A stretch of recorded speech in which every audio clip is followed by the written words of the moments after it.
அனைவருக்கும் வணக்கம். வருகிற ஆகஸ்ட் 28ஆம் தேதி அன்று சந்திர கிரகணம் நிகழ உள்ளது. இந்த சந்திர கிரகணம் நிகழும் நேரம் என்ன? இந்த சந்திர கிரகணம் எங்கெல்லாம் தெரியும்? இந்த சந்திர கிரகணத்தின் போது பாதிக்கப்படக்கூடிய ராசிகளுக்கு என்ன பரிகாரங்கள் என்ன? இந்த சந்திர கிரகணத்தின் போது நாம் செய்யக்கூடியவை என்ன, செய்யக்கூடாதவை என்ன என்பதை பற்றி விரிவாக நம்ம வீடியோல பார்க்கிறோம். வீடியோவை கடைசி வரைக்கும் ஸ்கிப் பண்ணாம பாருங்க. வீடியோக்குள்ள போறதுக்கு முன்னாடி இந்த வீடியோ லைக் பண்ண பிடிச்சுக்கோங்க.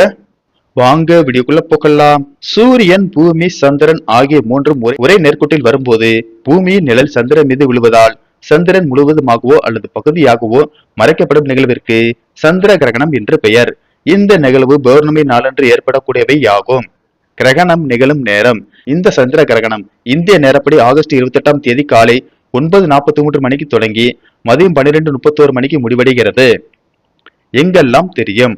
ஐரோப்பா, ஆப்பிரிக்கா, வட அமெரிக்கா, தென் America, Canada, Mexico, Brazil, Argentina, Colombia, Peru, Atlantic பெருங்கடல் மற்றும் பசிபிக் பெருங்கடல் ஆகிய நாடுகளில் தெரியும். கவனமுடன் இருக்க வேண்டிய ராசிகள் மேசம், சிம்மம், கன்னி, தனுசு, கும்பம், மீனம். நட்சத்திரங்கள் மகம், பூரம், உத்திரம், பூராடம், பரணி, ரேவதி. எளிய பரிகாரம். கிரகணத்தின் போது உங்களின் மனதிற்கு பிடித்த தெய்வங்களை நினைத்து ஜபம் தியானம் செய்யலாம். ஓம் நம சிவாய, ஓம் நமோ நாராயணா, ஸ்ரீராம ஜெயம், ஓம் சரவண பவ போன்ற மந்திரங்களை உச்சரிக்கலாம். சந்திர கிரகணம் முடிந்த பின்பு குளித்துவிட்டு வீட்டை சுத்தம் செய்து விளக்கேற்றி அருகில் உள்ள கோவிலுக்கு சென்று வரலாம். கிரகணத்தின் போது செய்யக்கூடாதவை. கிரகணம் நடைபெறும் சமயத்தில் கிரகண அலைகள் தாக்காமல் இருக்க வெளியே செல்லக்கூடாது. குறிப்பாக குழந்தைகள், கர்ப்பிணி பெண்கள் வீட்டை விட்டு வெளியே செல்லக்கூடாது.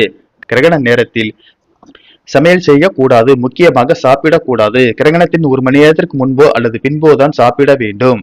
கிரகண சமயத்தில் கர்ப்பிணி பெண்கள் கத்தி உள்ளிட்ட கூர்மையான பொருட்களை தொடவோ கையில் வைத்திருக்கவோ கூடாது. கிரகண சமயத்தில் சண்டை, அவதூறு சொற்களை தவிர்க்க வேண்டும். கிரகணத்தின் போது செய்ய வேண்டியவை. சந்திர கிரகண நேரத்தில் முன்னோர்களுக்கு தர்ப்பணம் கொடுப்பது நல்லது. யாகசாலை அமைத்து ஹோமங்கள் செய்வது மிகவும் பலன் தரும். கிரகண கதிர்கள் தாக்காமல் இருக்க உணவுப் பொருட்களில் தர்ப்பை புல் போட்டு வைப்பது மரபாகும். கிரகண சமயத்தில் இஷ்ட தேவைகளை நினைத்து ஜபம் தியானம் செய்வது கூடுதல் பலனை தரும். மாணவர்கள் பாட புத்தகம் படிக்கலாம். சந்திர கிரகணம் முடிந்ததும் தண்ணீரில் உப்பு, மஞ்சள், 3 வேப்பிலை கலந்து குளித்தால் கிரகணத்தால் ஏற்பட்ட கண்ணுக்கு தெரியாத கிருமிகள் மடியும். கிரகணம் முடிந்த பின் வீட்டை நன்றாக கழுவி சுத்தம் செய்து நாமும் நன்றாக சுத்தமான பின்னர் சுவாமி படங்களை சுத்தம் செய்து விளக்கேற்றி இறைவனை வழிபட நன்மை உண்டாகும். நன்றி, வணக்கம்.